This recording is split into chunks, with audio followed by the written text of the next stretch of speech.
Radius.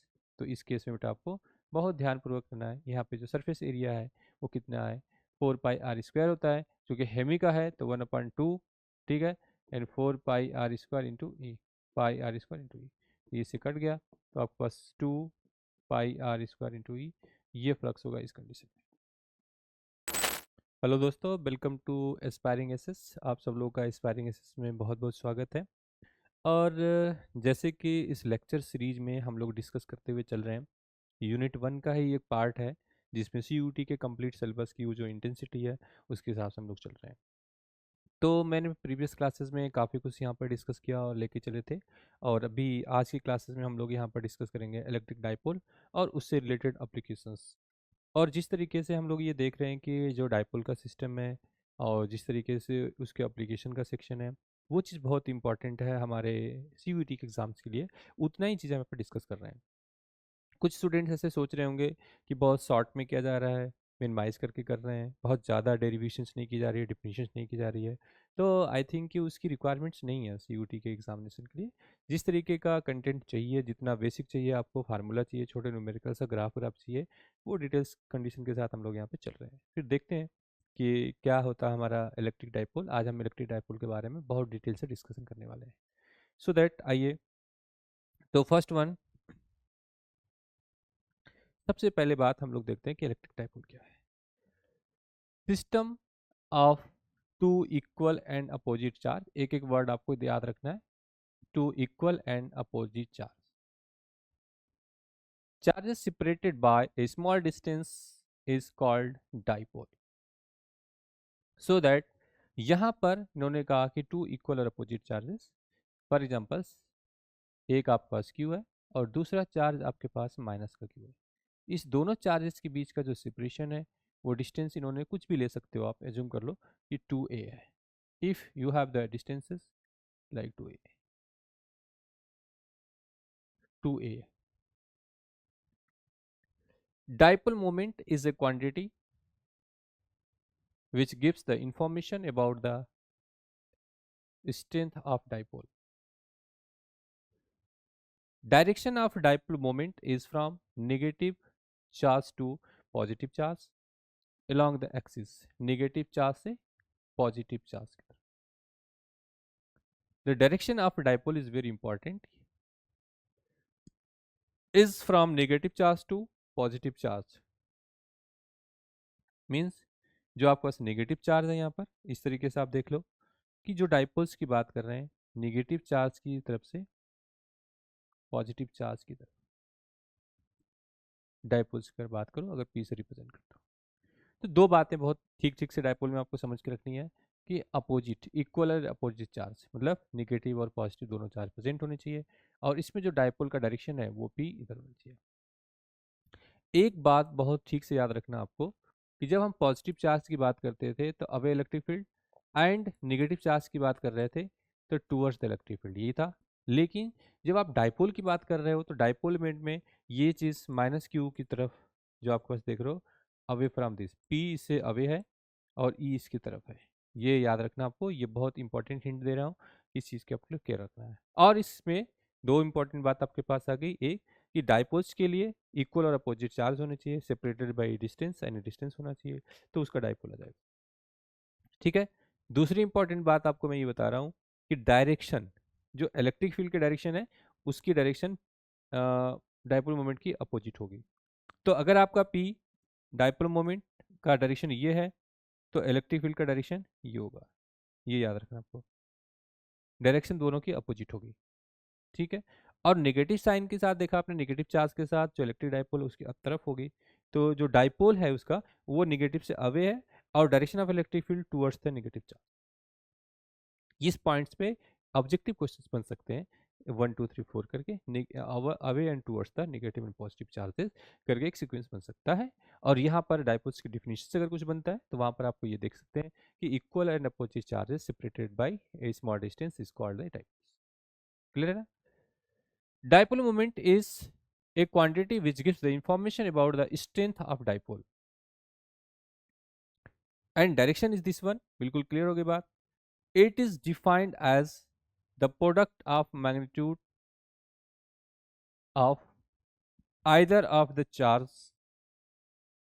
and the dipole length. It means जो dipole moment आपके पास है given of this one P के साथ गिवन है, तो ये यहाँ पर एक पोजीशन के डायरेक्शन के साथ डिपेंड करती है। तो ये चार्ज आपका हमेशा मैग्नीट्यूड के फॉर्म में, तो आप ऐसे कह सकते हो कि vector of P equal to magnitude of charge and distance of 2a, ये डाइपोल। अब आप ये सोच रहे होंगे कि लेंथ यहाँ पर एक अलग बात है, ये डिस्कशन का इतना इंपॉर्टेंट इशू नहीं है कि हमने डाइपोल्स के बीच में 2a क्यों लिया है, क्योंकि जो आगे वाले सेक्शन में जो डेरिवेशन का पार्ट होगा वहाँ पर ये 2a इंपॉर्टेंट हो जाता है, क्योंकि इसकी सेंटर से ही उसकी डिस्टेंस ली जाती है एट पी पॉइंट पर। तो इसलिए यहाँ पर 2a ले रहे हैं ताकि a के साथ r minus a r plus a कर सकें, वो उसकी वजह से ये लिया जाता है और कोई इसमें खास रीजन नहीं है। ठीक है, तो इस केस में जब आप यहाँ पे बात कर लेते हैं कि भाई यहाँ से यहाँ तक का कोई डिस्टेंस होना चाहिए, तो हाफ डिस्टेंस इसका a बनता है, इसलिए इसको 2a लेते हैं ताकि डेरिवेशन में ज़्यादा प्रॉब्लम ना आए। अदरवाइज और कोई इसका इंपॉर्टेंस नहीं है 2a लेने का। बहुत सारे लोग इसको l भी लेते हैं l के तरह, तो उनका जो डायपोल डिफिनीशन आती है q इंटू एल, ये डिफाइन कर देते हैं। तो जब उनका सेंटर से डिस्टेंस लेने की बात आती है तो L/2 करके लेना पड़ता है उनको। तो ये डिपेंड अपॉन दैट कि आप कौन से फार्मूले से डिफाइन करते हो। सीधे अगर आपसे फार्मूला पूछा जाएगा तो स्टेटमेंट में ये गिवन होगा कि separation between the charge is what 2a r r। ऐसा ना हो कि वहां पर 2a है या a है l है या जो भी r है, जैसा दिया होगा उसके अकॉर्डिंगली आपको डिफाइन करना है। तो जो डिस्टेंस बिटवीन देम हो वो प्लस दोनों इक्वल और अपोजिट चार्ज के किसी एक चार्ज का मैग्नीट्यूड लेकर के उसको आप मल्टीप्लाई कर दीजिए, वो आपको डाइपोल को डिफाइन कर देता है। और इसमें ये जो डाइपोल एक्सिस होगा, ये एक्सिस आपका डाइपोल एक्सिस है और ये वाली एक्सिस आपके पास क्या, इक्वेटोरियल एक्सिस है। अब इसी दोनों एक्सिस के हिसाब से इसको हम लोग डिफाइन करेंगे। ठीक है, और डाइपोल का direction from negative to positive, इस इसके अंदर जो भी आपको इंफॉर्मेशन मिल रही है 1 2 3, ये सारी बातें आपको याद रखनी है। ये ऑब्जेक्टिव क्वेश्चन का बहुत इंपॉर्टेंट सेक्शन है, यहाँ से आता है। एंड देन इसकी प्रॉपर्टीज की बात करा जाए तो its SI unit is coulomb metre.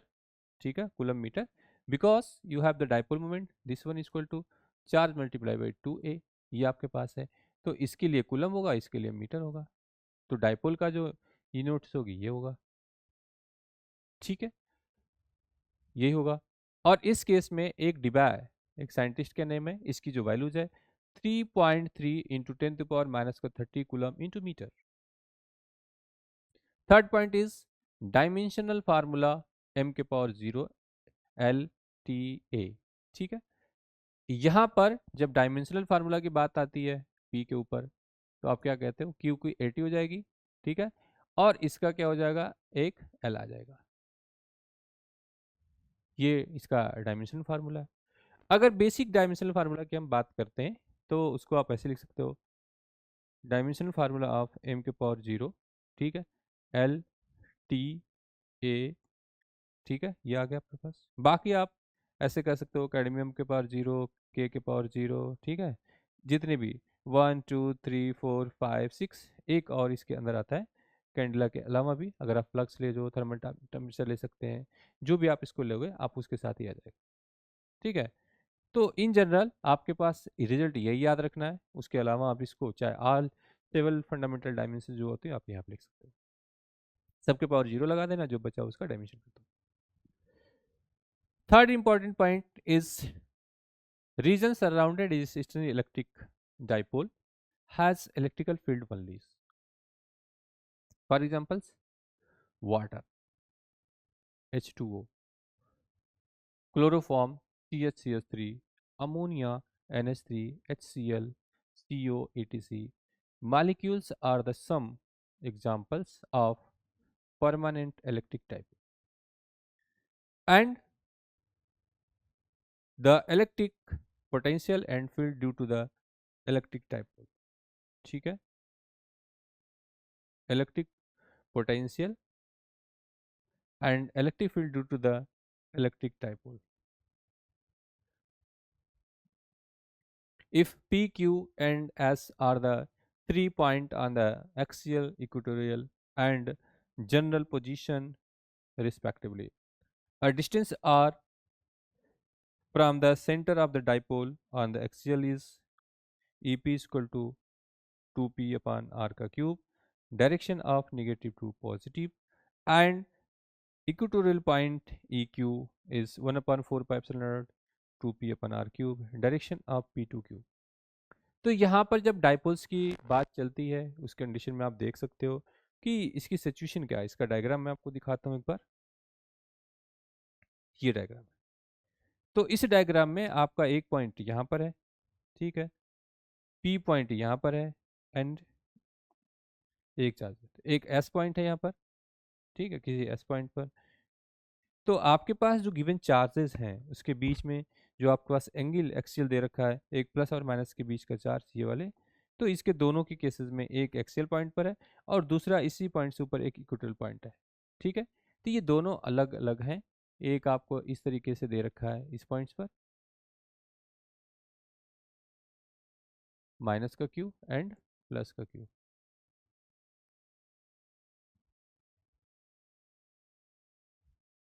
ठीक है। तो इस सिस्टम में यहाँ पर ये देख सकते हो आप, इसको आप इक्वेटोरियल पॉइंट मान दोगे।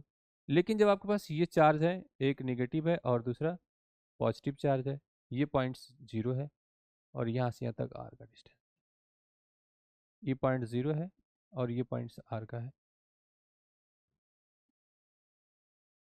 और इस पॉइंट पर ये आपका पॉइंट पी एज्यूम कर सकते हो और ये एस पॉइंट एज्यूम कर सकते हो। तो ये आपके पास इक्वेटोरियल पर है और ये एक्सियल पर है। तो इसकी एक्सियल पर इलेक्ट्रिक फील्ड जो आप लिखते हो, इसको डेरिवेशन का इंपॉर्टेंस यहाँ पर नहीं है, आप just 1/4 pi epsilon naught 2p upon R का क्यूब और वेक्टर ले लो, ठीक है। और यहाँ पर डायरेक्शन के साथ इसको आप देख सकते हो, ठीक है, 2p upon R cube axial के लिए। बस जैसे आपने इसको इक्वेटोरियल की बात करी, ठीक है, इस केसेस में आपके पास 1/4 pi epsilon not P by R का क्यूब। तो इलेक्ट्रिक फील्ड और डाइपोल में ये रिलेशन बहुत इंपॉर्टेंट है, एग्जाम में बहुत पूछा जाता है।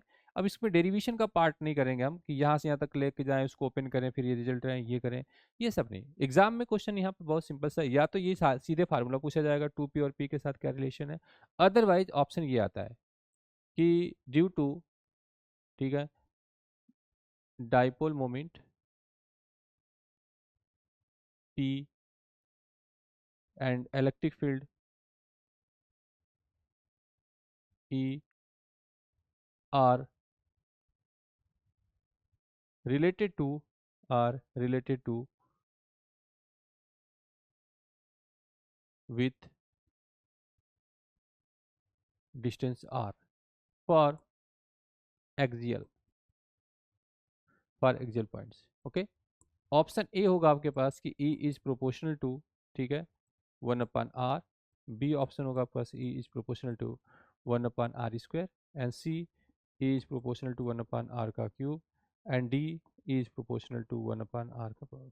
इस तरीके से पूछा जाता है। तो डाइपोल्स के केसेस में जब आप dipole moment P and electric field E and R related to with distance R, ठीक है। तो जब डाइपोल मोमेंट का नाम ले लिया आपने तो एक इक्वल और अपोजिट चार्ज हो गए। और इस केसेस में आपसे यही पूछा जा रहा था कि बताओ किस चीज़ पर डिपेंड किया है, ये भी पेपर में बहुत बार आया हुआ है। तो जब आप डाइपोल्स की बात करोगे तो यहाँ पर आंसर आ जाएगा 1/r का क्यूब। बहुत बेसिक सी बात डिस्कस कर रहा हूँ मैं, सिंपल सा एग्जाम आ जाएगा।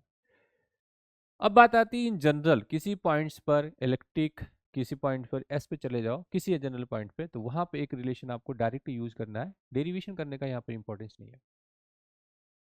1/4 पाई एप्सिलॉन जो पी अपन आर क्यूब ब्रैकेट में 3 cos स्क्वायर थीटा प्लस 1, ये रिजल्ट आपको याद रखना है।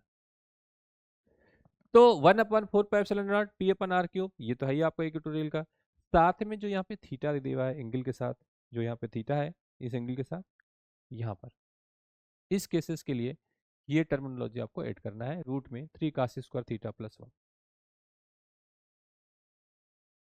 ठीक है।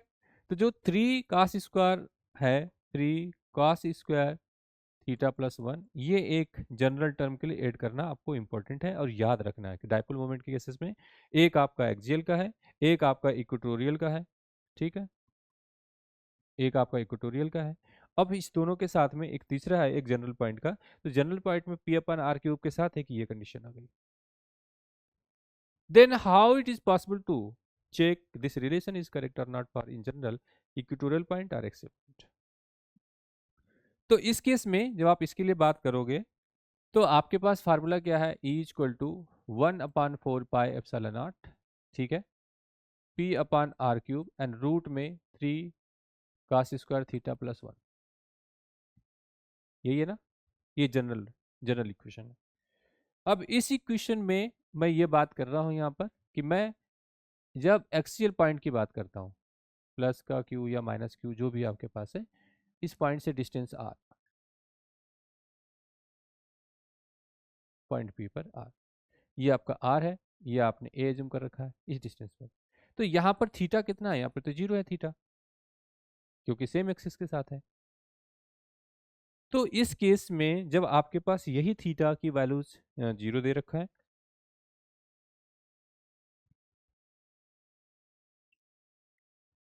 ठीक है,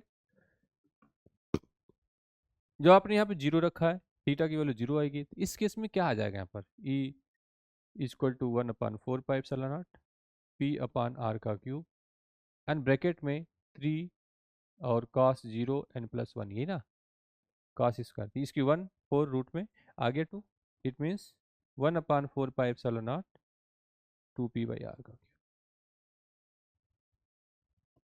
एक्सियल की, ठीक है।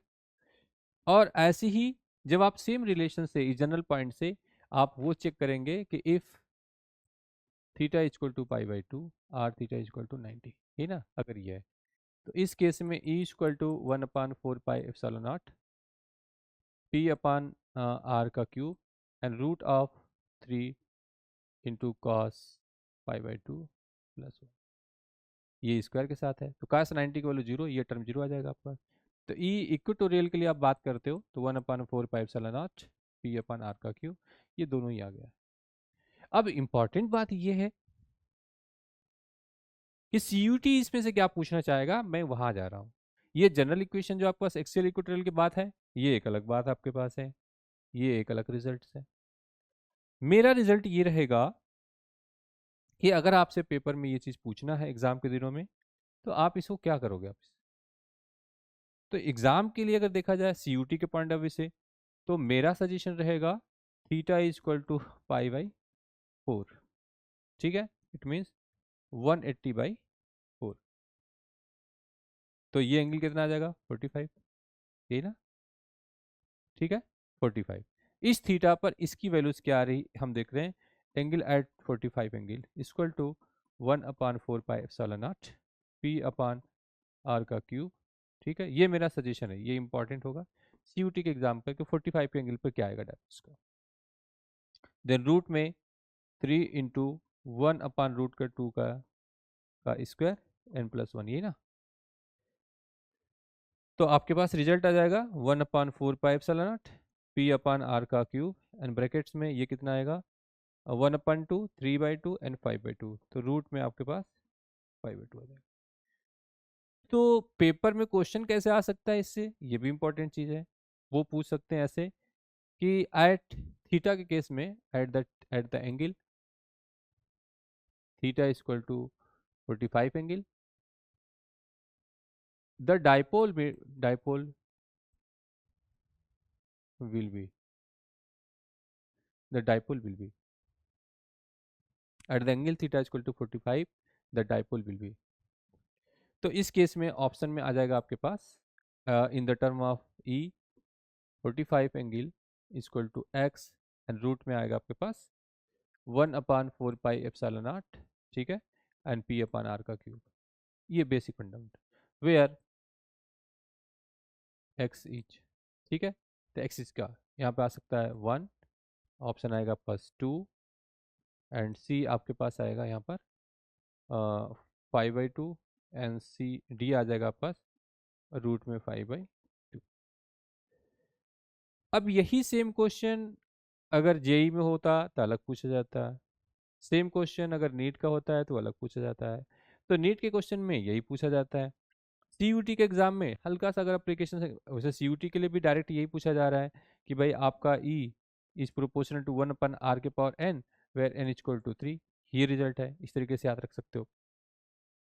लेकिन अगर थोड़ा सा अलग तरीके से देखा जाए, एडवांस लेवल देखा जाए कि बहुत मुश्किल करना है इस क्वेश्चन को, तो वो क्या कर सकते हैं, रूट में 5/2 को सॉल्व करके कोई नंबर बता देंगे इसको, जितनी वैल्यूज आ सकती है इसकी। ठीक है, ये थोड़ी सी कोई नंबर वैल्यूज, इसको डिवाइड कर सकते हो आप, रूट में कितना आएगा 2.5, ये इस तरीके का नंबर आ सकता है। तो ऐसी वैल्यूज का होने का जो इम्पोर्टेंस है वो आपको उसके हिसाब से देखना पड़ेगा, थोड़ी सी फंडामेंटल की कौन सा ठीक है। तो डी ऑप्शन यहाँ पर करेक्ट है। तो ये थोड़ी सी बेसिक बातें जो मैं भी इसमें ऐड कर रहा हूँ, वो थोड़ा सा वेरिएशंस के लिए दे रहा हूँ। और अननेसेसरी उन टॉपिक को हम बहुत नहीं खींच रहे हैं जिसका कम्पिटेटिव एग्जाम्स में या सीयूटी के एग्जाम्स में नहीं आना है, उसको बहुत ज़्यादा डिराइव और डिफाइन नहीं कर रहा हूँ, क्योंकि वहाँ से इंपॉर्टेंट नहीं है। अब चलते हैं अगले पॉइंट्स पर। यहाँ पे हम लोग देखना चाहते हैं कि डाइपोल्स के अंदर में क्या है। Electric dipole placed in a uniform electric field की बात कर रहे हैं, तो टार्क की कंडीशन पे क्या आ जाएगी। बहुत बेसिक क्वेश्चन है, बहुत फंडामेंटल क्वेश्चन है, और बहुत बार ये पेपर में पूछा जाता है। अब इसमें theta is the angle between the electric field and the dipole moment with the direction of electric field as shown. Net force on electric dipole F is equal to, ठीक है, F net is equal to 0, then torque due to the couple is tau is equal to P sine theta. अब इस case में अगर मैं बात करता हूं कि टाउ की कंडीशन, अगर मैं tau is equal to R cross F जो हम लोग पहले यूज़ करते थे, अगर मैं उसके हिसाब से अगर बात करता हूँ, तो एक बेसिक फार्मूला हमारे पास यही होता है टार्क के बारे में। लेकिन जब हम डाइपोल मोमेंट की बात करते हैं तो हमें यहाँ पे पी को प्रेजेंट करना है, और यूनिफॉर्म इलेक्ट्रिक फील्ड की बात करते हैं तो ई को रिप्रेजेंट करना है। देन हमको रिप्लेस करना पड़ेगा, और ऑलरेडी हम लोगों ने आर को ले रखा है 2a, ठीक है, और एफ को रिप्लेस करना है, तो F is equal to Q into E से रिप्लेस करेंगे। ये दोनों चीजें हमें यहाँ पर रिप्लेस करना पड़ेगी, सो दैट अगर मैं इस वैल्यूज को यहाँ पुट करता हूँ तो हमें tau is equal to 2a in cross of Q into E, ठीक है। अब चूंकि ये स्केलर क्वांटिटी है तो 2qa, ठीक है, एन क्रॉस ऑफ ई। अगर मैं इसकी बात करूँ तो एक डाइपोल में पी तो है आपके पास, तो tau is equal to P cross E. तो एक्चुअल में आपका डाइपोल और इलेक्ट्रिक फील्ड के प्रेजेंस में ये टार्क बनेगा, और इस टार्क की वजह से आप कह सकते हो magnitude of this torque is equal to P E sine theta, ठीक है। अगर आप इसको मैग्नीट्यूड फॉर्म में नहीं कहोगे तो आप क्या कहोगे, tau is equal to P E sine theta और साथ में एन कैप, ठीक है, विदाउट विदाउट मैग्नीट्यूड्स। अगर आप वेक्टर फॉर्म में ओपन करते हो, ये नहीं होंगे यहाँ पर तभी,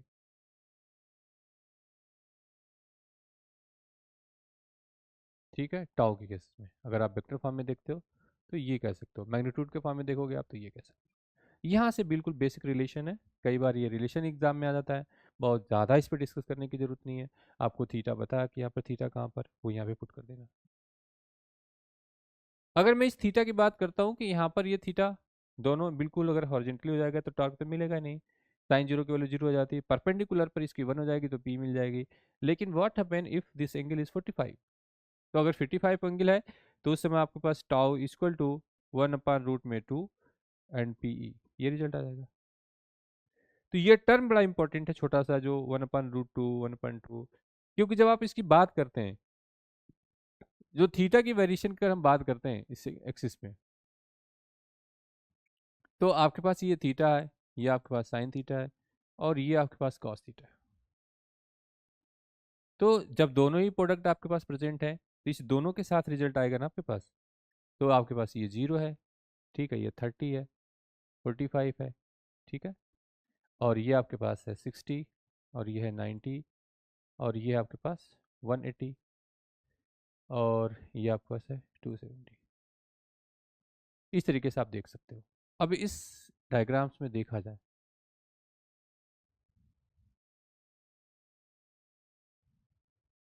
ठीक है, तो कुछ इस तरीके से एक आपके पास स्लॉट्स मिल जाएगा, और इसके अकॉर्डिंगली अगर आप इसकी वैल्यूज को पुट करते हो यहाँ पर, तो साइन 0 पे 0 और कॉस 0 पे वैल्यू 1, या इसके लिए 1/2 1/√2, √3/2 और ये 1, और इसी का जस्ट रिवर्स, यहाँ पे 1, यहाँ पे √3/2 और ये सेम, और ये 1/2 और ये 0। साइन 180 की वैल्यू 0, साइन 280 की वैल्यू -1, कॉस 180 की वैल्यू -1, साइन 280 की वैल्यू 0। तो ये भी आपके साथ एक परपेंडिकुलर डायरेक्शन में रिप्लेस कर देता है। Then it is possible to come into existence. Then you can see the all this section which is related to this diagram, and you have both the condition is there. If you are taking the dot product, all the formula, then you can use this one, otherwise you can use the sin theta.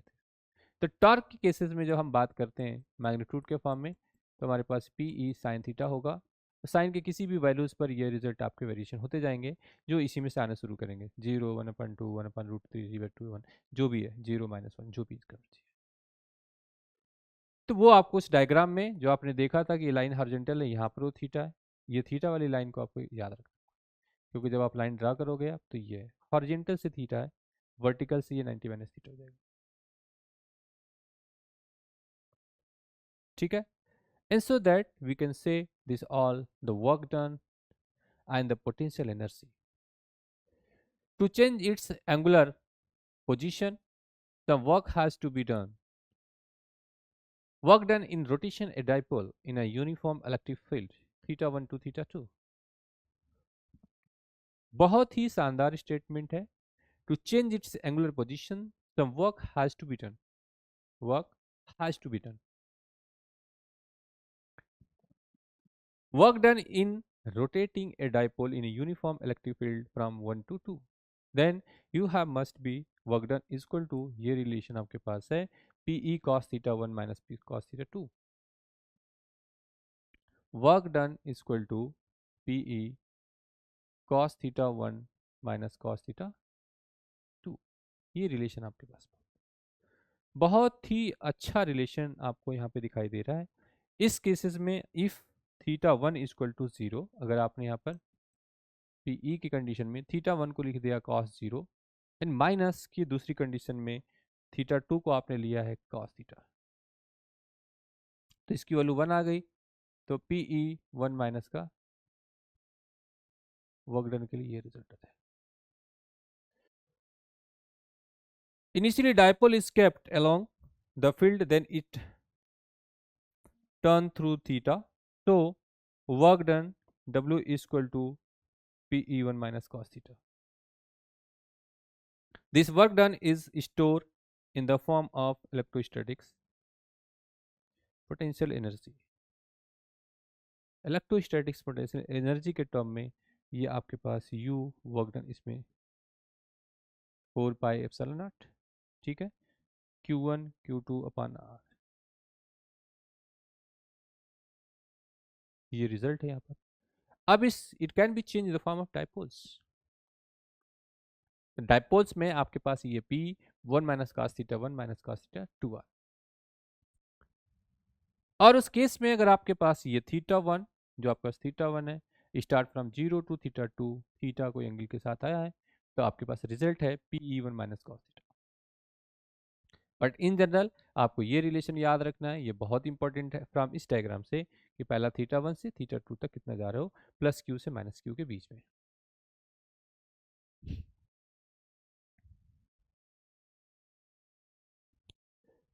Conditions is very important for you. Conditions W equal to U PE cos theta 90 minus cos theta, तो इस case में आपके पास क्या आ जाएगा, अगर वो 90 आया तो U इक्वल टू माइनस का PE cos theta, and that is U equal to minus का PE P डॉट ए।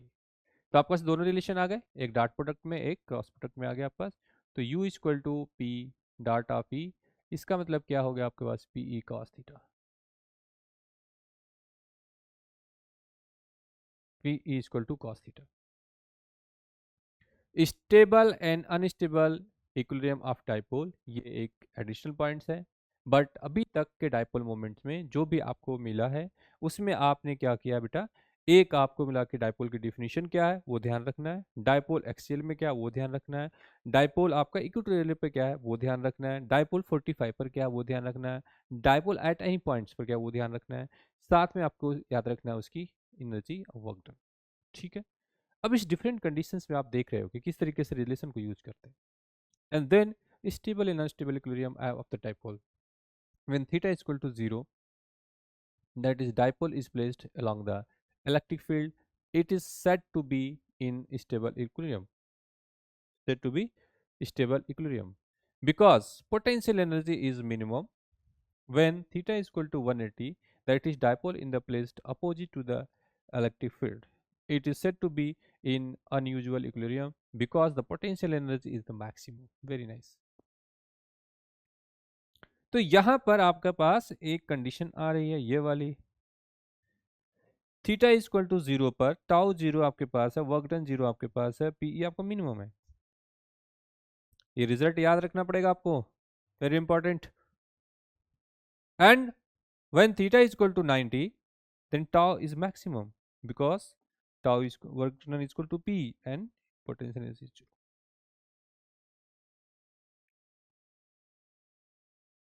cos 90 की वैल्यू 0 होने की वजह से u की वैल्यू 0 आ रही है, और cos 0 की वैल्यू माइनस होने की वजह से माइनस पी cos थीटा आ रहा है। तो जो आपका बेसिक रिजल्ट है यहाँ पर u इक्वल टू माइनस का पी ई कॉस थीटा, यहाँ पर रिजल्ट आपको रखना है theta is equal to 0, theta is equal to 90 and theta is equal to 180, ये रखना है बस।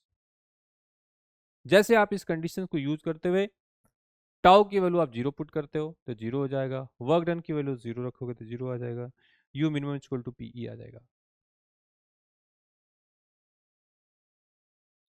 Theta is equal to 90, tau is equal to P E, W is equal to P E, U equal to 0। अब unstable condition जो आपके पास given है वहां पर आपको इस चीज को देखना है, थीटा इक्वल टू 180 के केसेस में तो tau equal to 0, W max equal to 2 P E and U max equal to PE.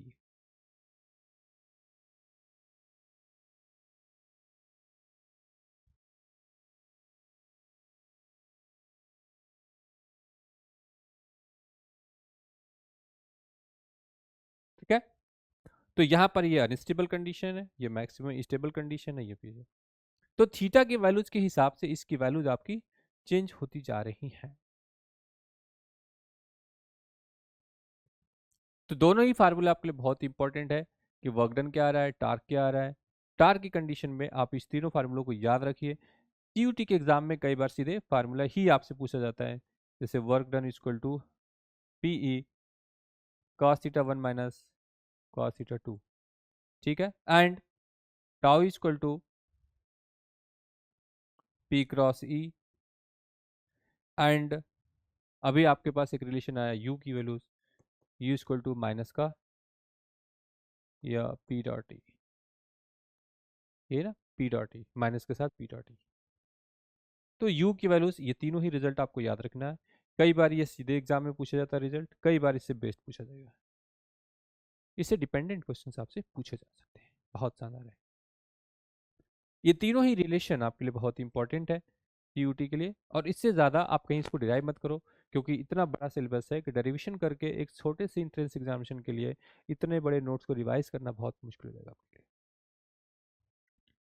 तो इसके थोड़े से वेरिएशंस को आपको देख के चलना है और इसके अकॉर्डिंगली इसको पे काम करना है। Note point, in a uniform electric field, if a dipole is slightly displaced from its stable equilibrium position, it execute angular SHM, simple harmonic motion. SHM means simple harmonic motion. Period of oscillation, if I is equal to moment of inertia of the dipole about the axis passing through its center and perpendicular to its length, for the electric dipole T is equal to 2 pi under root I upon PE।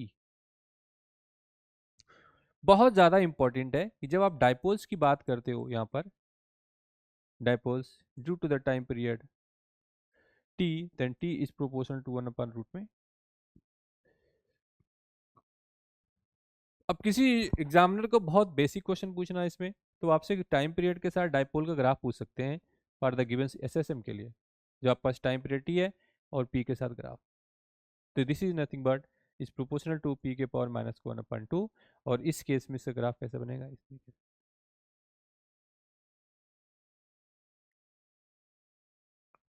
ठीक है, अगर same graph को उन्होंने ऐसा बोला कि भाई इसका डाइपोल मोमेंट के साथ टी स्क्वायर का रिलेशन क्या हुआ,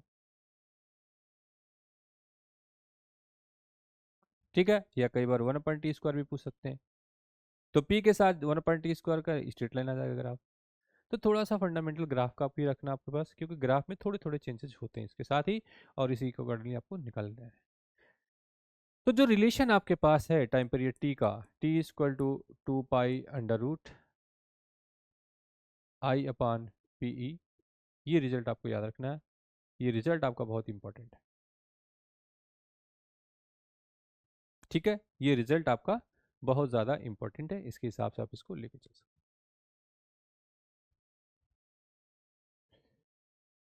अब आता है पॉइंट्स कि force due to dipole dipole interactions, very important चीज। Force due to dipole dipole interactions क्या है?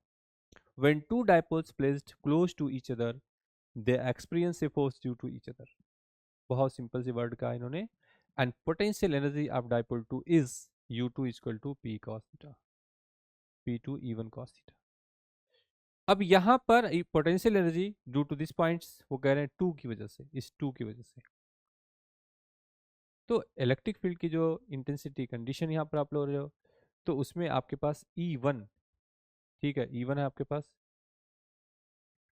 टू वाले कंडीशन पे E1 है, तो इसीलिए यहाँ पर डाइपोल आपके पास P2 के साथ E1 लिखा जा रहा है cos theta, and then minus का P2 E1 and this is equal to minus का P2, इलेक्ट्रिक फील्ड E की वजह से क्या लिख रहे हो, एक्सियल का है, इसलिए 2P1/ε0/R3। Then using F equal to del U/del R, basic relation है, पहले भी आपने इसको यूज करा है। Then dipole P2 is F2 equal to minus का F2, then F2 equal to minus का d/dr 1/4 plus epsilon not 2P1 P2/R3, minus का 1/4 पर एप्सिलॉन नॉट 6P1 P2/R⁴। ये बहुत ही जबरदस्त रिजल्ट है यहाँ पर। इस रिजल्ट को आपको याद रखना बहुत इंपॉर्टेंट होगा कि जो आपके पास फोर्स आया है वो फोर्स आपके पास F1 इक्वल टू F2 की कंडीशन पर अगर आप देखते हैं तो आपके पास रिजल्ट आएगा 1/4 pi epsilon naught 6P1 P2/R⁴।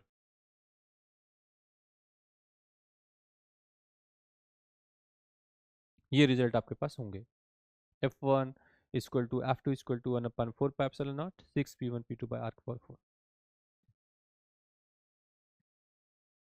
ठीक है, तो इसकी अकॉर्डिंगली अगर आप चलते हैं तो बहुत शानदार रिजल्ट आपके पास है। और ये याद रखना कि फोर्स जो आपके पास, force due to the dipole dipole interactions, अगर आपके पास दो डाइपोल्स हैं, एक P1 P1 P2, और each and every one is dipole equal to 2a और साथ में क्या है Q। अब P1 P2 दो सिस्टम है आपके पास, इस डायग्राम से देखना, देख लेना आप अच्छे से कि माइनस क्यू प्लस क्यू का एक डाइपोल यहाँ पर है, दूसरा dipole minus Q plus Q यहाँ, इस पॉइंट पर O है, यहाँ पर भी पॉइंट O है। इसकी वजह से इलेक्ट्रिक फील्ड E1 है, इसकी इलेक्ट्रिक E2 है। तो 2 वाले की वजह से हम लोगों ने कैसे लिखा हुआ है, तो दो डाइपोल्स अगर आप यूज करते हो तो इस केस में आप लिख देना 6P1 P2/R⁴। अभी कोई बहुत बेसिक इससे जानना चाहेगा तो आपके पास एग्जाम में इस तरीके से फोर्स पूछ सकता है कि F इक्वल टू जो आपके पास 6/4 है, ठीक है, 6/4 और 1/πε0, ठीक है, और P1 P2 R⁴। और इस केस में आपके पास कितना आ जाएगा 3/2, ठीक है, 3/2 1/πε0 और P1 P2/R⁴। तो force is proportional to 1/R⁴। Dipoles की वजह से जो रिजल्ट्स आ रहे हैं वो बहुत सुंदर आ रहे हैं, और जो चेंजेज आ रहे हैं वो भी बहुत अच्छी क्वालिटी के आ रहे हैं। तो बस इतना ही सा चेंज बेटा आपको ध्यान रखना है और रिजल्ट आपके पास आ जाएगा। तो जब आप इलेक्ट्रिक फील्ड की बात करी थी तो जब आपके पास डायपोल नहीं था तो 1/r² था। जब आपने इलेक्ट्रिक फील्ड को डायपोल्स के देखा तो r³ हो गया। जब फोर्स को आप देख रहे हैं तो 1/r⁴ आ रहा है। तो ये बातें आपको ध्यान रखना है। अब इन सब के बीच में अगर आपने पोटेंशियल की बात करी होती, जो पोटेंशियल है वो v is proportional to 1 dipole की वजह से r² होगा, और in general v is proportional to r होता है। विल सी कि क्या हमारे पास रिजल्ट आता है, पोटेंशियल एनर्जी के केसेस में क्या होंगे। ठीक है, negative sign indicate that force is attractive, F is equal to 1/4 pi epsilon naught P1 P2 by r⁴ and F is proportional to this. तो ये रिजल्ट है यहाँ इंपॉर्टेंट आपके लिए, ये याद रखना है। इस छोटे से टेबल में, इस डायग्राम से में भी और देखते हैं कि क्या है यहाँ पर। Relative position of dipole, -q का +q, ये P1 है और ये आपका P2। इस केसेस में ये अट्रैक्टिव है और इसका फोर्स और पोटेंशियल एनर्जी है 1/4 P1 P2 बाई r⁵। तो फोर्स पे आपने देखा कि जो पोटेंशियल एनर्जी U है डाइपोल्स की वजह से वह r⁵ है, और फोर्स आपने देखा तो F is proportional to 1/r⁴ है। ये बात बहुत ध्यान रखना है। -q +q, P1 +q, P2 plus का q, 1/4 pi epsilon not 3 P1 P2 by r⁴ repulsive, 1/4 pi epsilon naught P1 P2 by r⁵। तो इन जनरल देख लो आपकी पोटेंशियल एनर्जी भी जो आपके पास गिवन है वो भी क्या है इससे। अगर मैं सिर्फ पोटेंशियल की बात करता तो ये 1/r⁴ हो जाती। पोटेंशियल एनर्जी की बात कर रहे हो ड्यू टू, सॉरी यहाँ पर भी r³ होगा, डाइपोल डाइपोल। तो क्या डाइपोल डाइपोल के केसेस में आप इसके साथ को रिलेट कर रहे हैं? मैं इसको रिमूव कर रहा हूँ, यहाँ पर जब डिराइव करेंगे तब डिस्कस करेंगे। अभी हम यही कह रहे हैं कि पोटेंशियल एनर्जी के साथ 1/r³ due to dipole dipole interactions and F is proportional to 1/4 for the dipole dipole interactions. And then P1 P2 इस पॉइंट के साथ जा रहा हो -q +q के साथ, -q +q के साथ, और यहाँ पे ये r डिस्टेंस की। ये एक अलग कंडीशन थी जब आप एक्सियल में थे, ये एक कंडीशन थी आपके पास जब इस पॉइंट्स में आप इधर को डाइपोल इधर के डाइपोल लिया, दोनों परपेंडिकुलर के साथ आते थे, तो आपका सी रिजल्ट आया। लेकिन जब आप इसकी ये P1 को ऐसे और P2 को ऐसे परपेंडिकुलर चीज 90 कर दिया, तो उस केस में फोर्स तो आपके पास आ गया 3 P1 P2 r⁴, बट जब आपके पास एनर्जी की बात आई तो वो आपका 0 हो, क्योंकि इसमें कॉस्ट का टर्म है, इसमें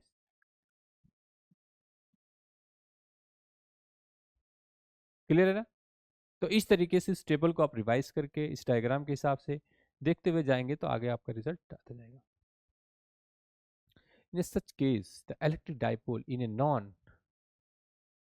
ठीक है, non uniform electric field, the net force on the dipole is not equal to 0.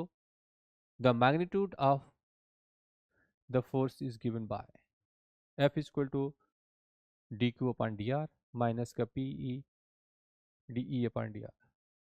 बहुत एक अच्छा रिलेशन है डाइपोल के साथ।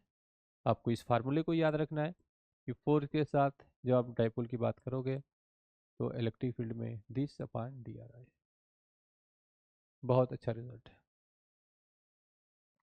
Due to two unequal forces a torque is produced with the rotate the dipoles,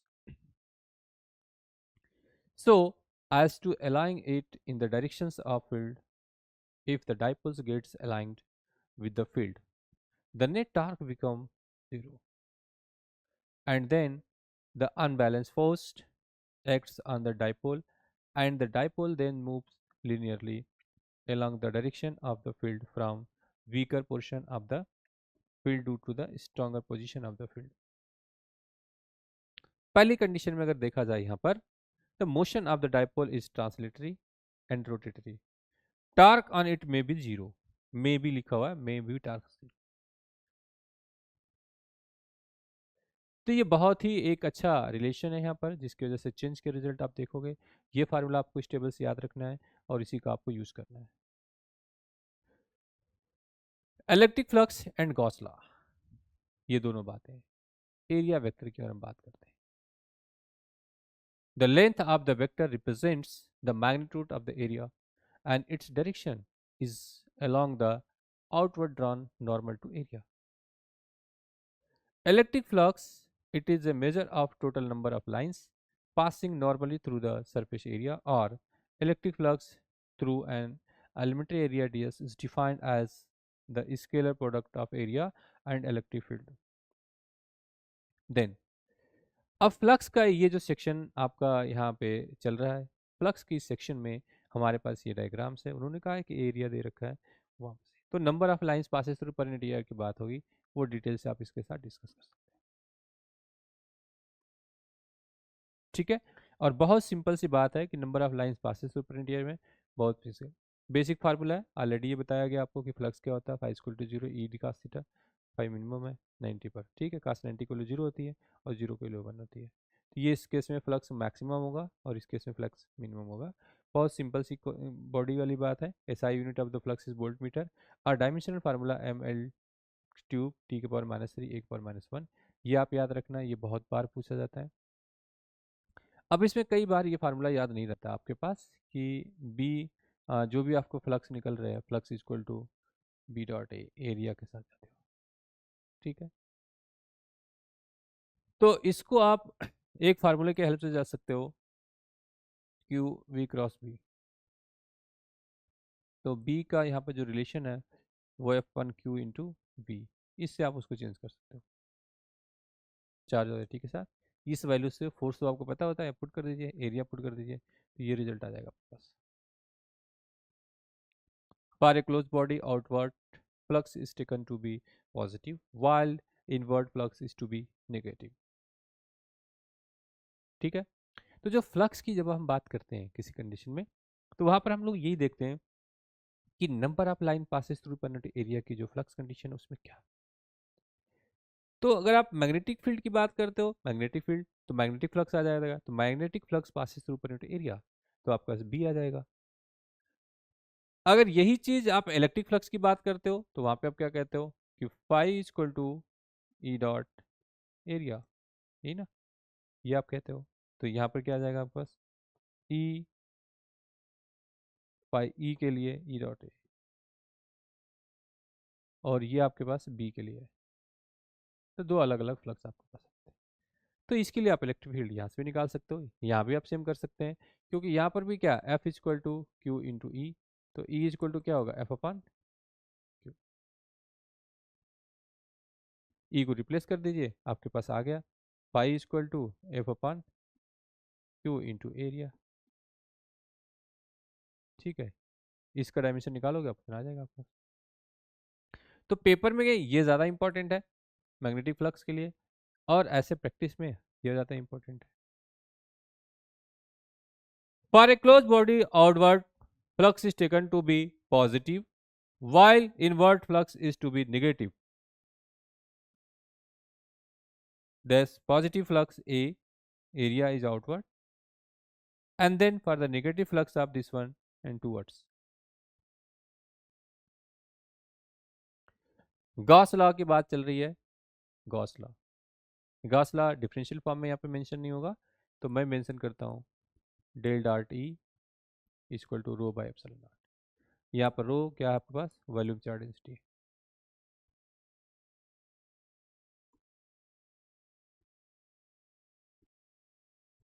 volume charge density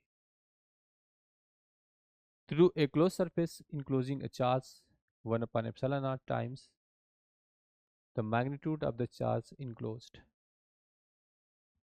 Then phi E is equal to E dot ds q enclosed by epsilon naught.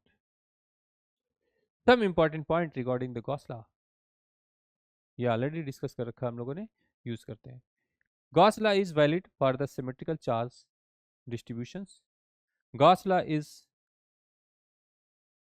very helpful in calculating electric field in those cases where the electric field is symmetrical around the source producing it. Electric field can be calculated very easily by the, ठीक है, clever choice of a closed surface that enclose the source charge such as a surface is called Gaussian surface. बहुत ही important points होता है यहाँ पर कि आप Gaussian surface को बहुत इंपॉर्टेंट तरीके से चीज करें. फॉर एग्जाम्पल्स एज्यूम कर लीजिए कि आपके पास एक क्यूब है. एक छोटा सा क्वेश्चन की बात करता हूँ. यहाँ पे पॉजिटिव चार्ज की. अब ऐसे लगेगा आपको तो इनक्लोज तो है ही नहीं है, पर ये शेप क्या है, सिमेट्रिक है. सिमेट्रिक शेप के केस में क्या होता है कि आप इसको इनक्लोज कर सकते हो, तो आप इनक्लोज कर लो इसको.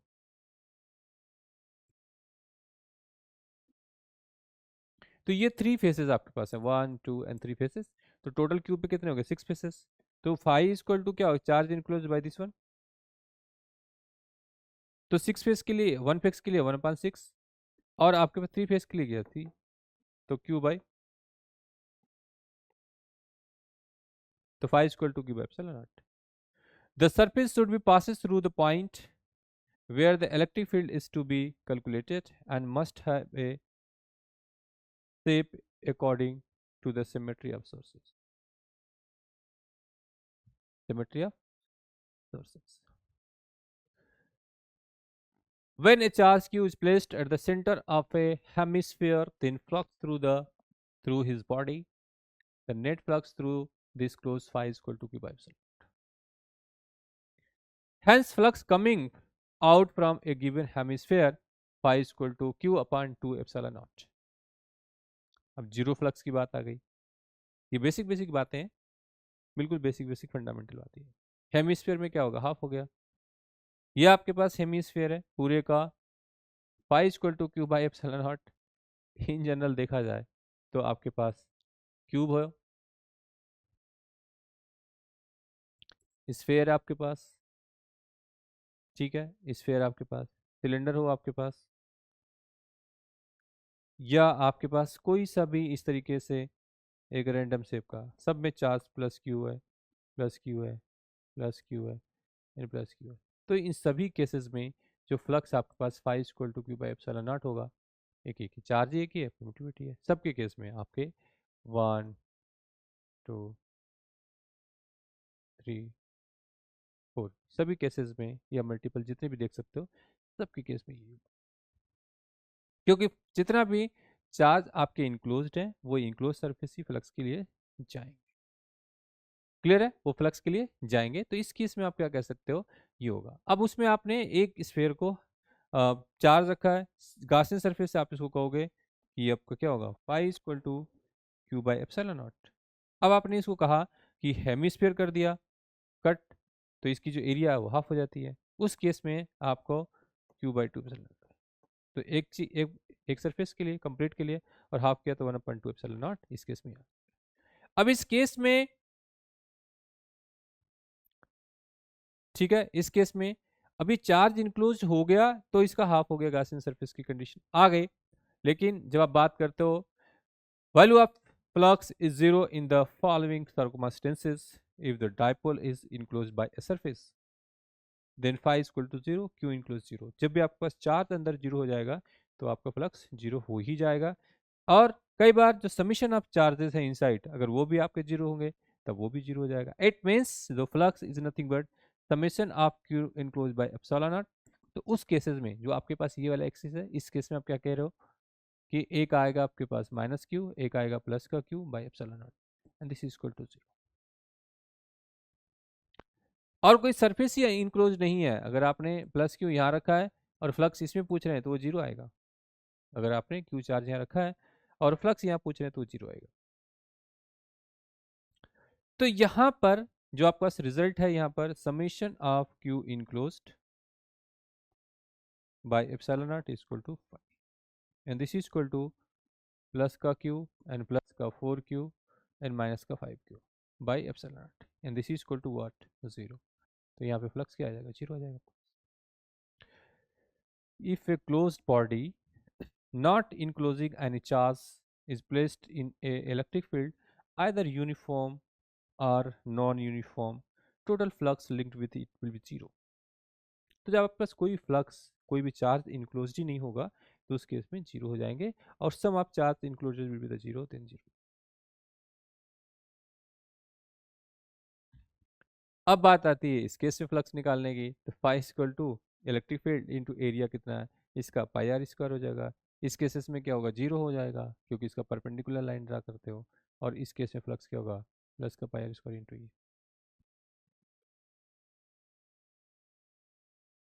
ठीक है। एंड देन स्फीयर के केस में आप देखो कि आप यहाँ से इलेक्ट्रिक फील्ड जा रही है, यहाँ जा रही है। तो स्फीयर के केसेस में ये चीज़ यहाँ पे जा रही है। तो इनक्लोज्ड कुछ भी नहीं है, कंडक्टर है, सब सरफेस पे चले गए। तो स्फीयर कंडक्टर स्फीयर होगा, तीन साइड कुछ नहीं होगा, सब जीरो हो जाएगा। तो इस केस में आपका फ्लक्स जीरो हो जाएगा और इस केस में भी आपका फ्लक्स जीरो हो जाएगा। बहुत ही बेसिक और फंडामेंटल्स बात है। जब भी आपके पास चार्ज इनक्लोज्ड होगा तो आपका फ्लक्स होगा। Charge sum of total charge enclosed अगर वो पीछे नॉन जीरो होंगी तब फ्लक्स होगा। बहुत ध्यान से रखना बेटा यार, बहुत ही ध्यानपूर्वक रहना है। अभी आपने दो क्वेश्चंस किया है, अगर एक प्लस क्यू और एक माइनस क्यू और एक बाहर प्लस क्यू ऐसा दिया हो इस तरीके से, तो इसमें भी आप फ्लक्स का क्या करोगे, आप इनक्लोज में सबमिशन करोगे आप, क्यों इनक्लोज। तो इनक्लोज में दो ही है, इससे तुम्हारा मतलब ही नहीं है ना। क्यों मतलब है भाई, देखो चार्ज इनक्लोज नहीं है तो क्यों मतलब है। जो हमारे सर्किल में नहीं है हमको उससे कोई मतलब नहीं है। इस केस में क्या होगा कि जो आपके पास प्लस क्यू आ जाएगा and minus Q by epsilon not आ जाएगा। इस केस में ये जीरो आ जाएगा। ठीक है, इस केस में ये चीज जीरो आ जाएगी। तो इस तरीके से सावधानी पूर्वक आपको फ्लक्स वाले क्वेश्चन को डील करना है क्योंकि वो क्वेश्चंस बहुत इंपॉर्टेंट होता है आपके लिए, उसी हिसाब से चलना है। तो मेनली आपको फ्लक्स के केसेस में दो बातें याद रखनी है। एक phi equal to summation of Q enclosed by epsilon naught and other is आपको याद रखना है कि phi equal to integration of E dot of D S. ठीक है, और ये इनक्लोज होना चाहिए। ये बात आपको याद रखनी है फॉर कंटिन्यूस सिस्टम और फॉर डिस्क्रीट सिस्टम। तो धीरे धीरे आप एग्जाम्पल से आपको आइडिया हो रहा होगा कि हमें फ्लक्स वाले क्वेश्चन को कैसे डील करना है और कब इंटीग्रेशन यूज करिए कब समीशन यूज करना है। अब इस केस में आप देखिए कि जब आपने एक चार्ज को flux linked with A close body independent of the shape and size of the body and position of the charge inside it। तो चार्ज आपके पास इनक्लोज कर दिया यहाँ के केसेस में, तो आपने सबके केसेस में जीरो कर रहा हो, सॉरी फ्लक्स सब में एक ही है। शेप का इंडिपेंडेंट है इस केस में, shape independent because it's have charge enclosed, because it's have the charge enclosed. सब केसेस में चाहे शेप कोई सा भी मैंने बोला आपको, क्योंकि चार्ज इनक्लोज्ड है कंसीडर कर लिया, तो उस केसेस में सबका जो फाई क्या होगा। So that we have some another concept is there. If a hemisphere body is placed in uniform electric field, then flux linked with the curved surface, this one pi r square। बहुत basic बात है, आपके पास ये normal component ये electric field की direction ये देखा है। तो इस केस में आपके पास क्या हो जाएगा, pi equal to integration of E dot of D S, ये ना। तो इस केस में इलेक्ट्रिक फील्ड तो बाहर आ जाएगी। ठीक है, अगर देखा जाए तो इलेक्ट्रिक फील्ड इसकी बाहर आ जाएगी क्योंकि फील्ड इस तरीके चल रही है और आपके पास एरिया नॉर्मल कंपोनेंट नीचे की तरफ आ रहे हैं। ठीक है, तो ये एरिया है और इसी पे इलेक्ट्रिक फील्ड जा रही है। दोनों क्या, थीटा इक्वल टू क्या 180 है यहाँ पर। तो आपके पास डी एस उसका एरिया का क्या होगा पाई स्क्वायर और 180 का -1, इसलिए आप इसको माइनस का ही पाई स्क्वायर ये कह सकते हो पाई। अगर डायरेक्शन ऑफ इलेक्ट्रिक फील्ड ये भी एरिया यही होगी और इलेक्ट्रिक फील्ड की डायरेक्शन भी अगर ये होगी सेम डायरेक्शन होगा, तो इस केस में आपका जो फाई की वैल्यू है वो थीटा इक्वल टू जीरो हो जाएगा। तो ई, ठीक है, integration of E into D S, ठीक है, क्लोज देन ई, और इस केस में डी एस कितना आ जाएगा 4 पाई r स्क्वायर। ठीक है, अब चूंकि हेमिस्फीयर है, अब ये डिस्क की तरह ट्रीट करोगे आप, स्फीयर की तरह ट्रीट करोगे नहीं आप, स्फीयर की तरह ट्रीट करोगे अब इसको, तो आप इसको बोल दोगे E πr²। ठीक है, और उस केस में जब सेम डायरेक्शन में होगा थीटा इक्वल टू जीरो और उस समय zero equal to 1, then phi equal to आपके पास आ जाएगा E n πr²। तो ये रिजल्ट आपके पास है फॉर 180 एंड फॉर 90 एंगल्स। ये चीज आपको देखना है। If a hemisphere body is placed in a non-uniform electric field shown in the below, then flux linked with a curved surface of this one, ठीक है, इस कर्व सरफेस की बात कर रहे हैं। पहले क्या था, पहले इस कंडीशन में थे वो, ठीक है, इस कंडीशन में थे, अब वो इस सरफेस पे आ गए और इस सरफेस के साथ चल रहे हैं।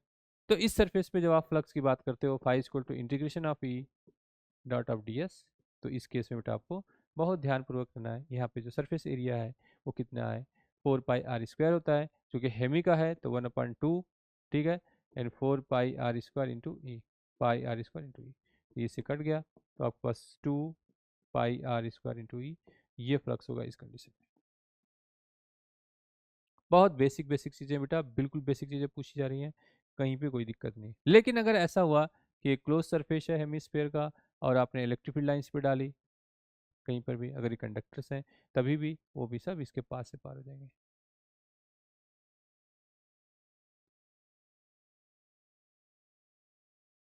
ठीक है, ये से पार हो जाएंगे। तो इस केसेस में भी अगर आप देखते हो तो फ्लक्स क्या होगा, zero for the close surface. ये बात भी आपको याद रखनी पड़ेगी, ये क्लोज सरफेस केस में ये भी जीरो हो जाएगा। ठीक है, तो आज की इस क्लास में हम लोग यहाँ तक डिस्कस करेंगे। I will discuss later after this PPTs और आफ्टर दिस कॉन्सेप्ट। ठीक है, आज के लिए इतना ही। Thank you so much and all the best.